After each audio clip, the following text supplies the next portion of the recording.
नमस्कार साथियों, जय हिंद। साथियों, आज आपको कुछ विशेष बात बतानी है।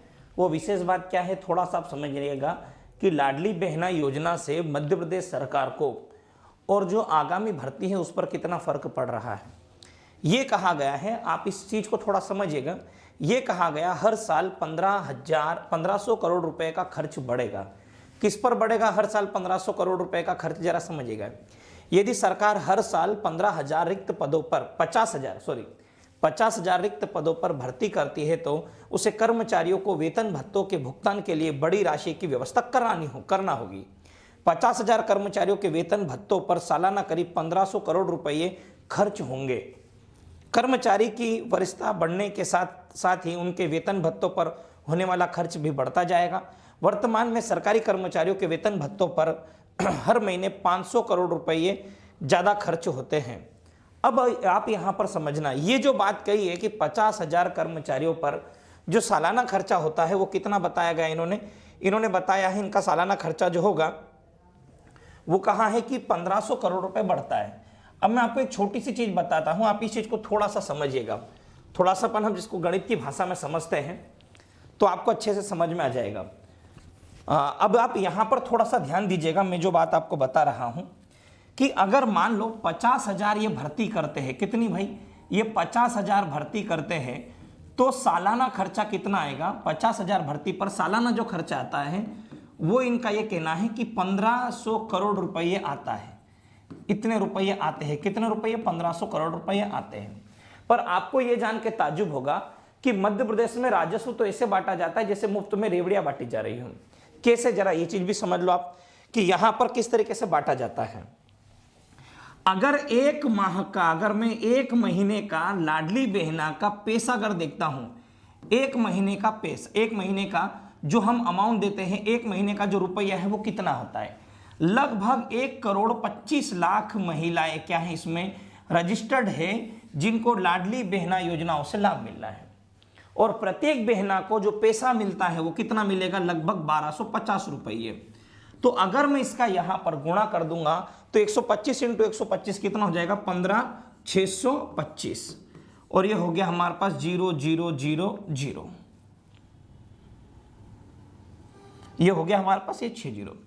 मतलब अगर हम देखें तो ये जो हमारे पास आ रहा है खर्चा, ये आ रहा है 1562.5 करोड़ रुपये।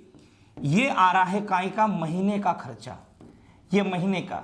और अगर हम देखेंगे 50,000 भर्ती पर सालाना खर्चा केवल कितना आता है, 1500 करोड़ रुपये। इसका मतलब यह है कि आज 10 जनवरी है और 10 जनवरी को आज मुख्यमंत्री मोहन यादव जी ने इतना पैसा डालने की घोषणा करी है, 15.67.9 CR, इतने करोड़ रुपए लाडली बहनाओं के खाते में डालने की बात कही है। वहीं पर अगर आप देखोगे, अगर आप मध्य प्रदेश के अंदर अगर जेल प्रहरी के अंदर सिलेक्ट होते हो या फिर आप वन रक्षक के अंदर सिलेक्ट होते हो और MP पुलिस के अंदर सिलेक्ट होते हो तो इनका यह कहना होता है कि हमारे पास बजट नहीं है। इनके पास बजट नहीं होने के कारण ये केवल सैलरी का 70% ही देते हैं। अगर हम देखेंगे नवनिर्वाचित जो MP पुलिस में चयनित हुए विद्यार्थी है उन्हें केवल एक माह की सैलरी मिलती है 17,700 रुपये मिलती है, केवल इतनी सैलरी मिलती है। इस सैलरी के अंदर उन्हें रूम भी लेना है क्योंकि वरिष्ठता के आधार पर ही इनको रूम वगैरह भी अलॉट होते हैं, मकान मिलते हैं, पर वरिष्ठता भी लगते ही तो नौकरी होगा नहीं। तो 17,700 रुपये की नौकरी में इन समस्त विद्यार्थियों को पूरे जीवन का मतलब पूरे माह का गुजारा करना है, जिसमें इनको वर्दी भी लेना होता है और अपने पैसे से ही इधर उधर आना जाना होता है और रूम किराया भरना है, खाना, सारी चीजें कुल मिला के मैनेज करना ही अपने आप में एक बहुत बड़ी बात होती है। तो इतना खर्चा हो जाता है केवल और केवल लाडली बहना के ऊपर। बल्कि इन लोगों को केवल कितने % सैलरी दी जाती है, 70% सैलरी दी जाती है। तो क्या वाकई में जो गवर्नमेंट जॉब के अंदर जाते हैं बच्चे, क्या 17,700 रुपये मंथली इनकम के तौर पर क्या इनका गुजारा होना संभव है? मेरे हिसाब से तो थोड़ा सा मुश्किल लगता है, पर आज के समय में रोजगार मिलना ही सबसे बड़ी बात होती है। तो साथियों, मैं आपको ये बात इसलिए बता रहा हूं कि जो मुफ्त में जो पैसा बांटा जा रहा है उससे आप यहां पर भर्ती कीजिए। भर्ती करेंगे तो होगा कि मध्य प्रदेश की शासन व्यवस्था राज व्यवस्था और सारे की सारे में सुधार आएगा। जितना अधिक बल होगा उतने ही क्राइम कम होंगे। और भी जो विभाग है उनके अंदर भी पदों पर भर्ती होना चाहिए हर साल। और अभी 50,000 पदों पर केवल घोषणा की गई है, पर मुझे नहीं लगता कि ये हो पाएगा, क्योंकि एक साल की सैलरी अगर आप एक महीने में बांटोगे तो 6 साल की सैलरी को तो आपने कर्मचारियों की 6 साल की सैलरी को तो पीछे धकेल दिया। तो ये एक बड़ा प्रश्न है, इस कारण मैंने सोचा कि ये बात मैं आपको बताऊं।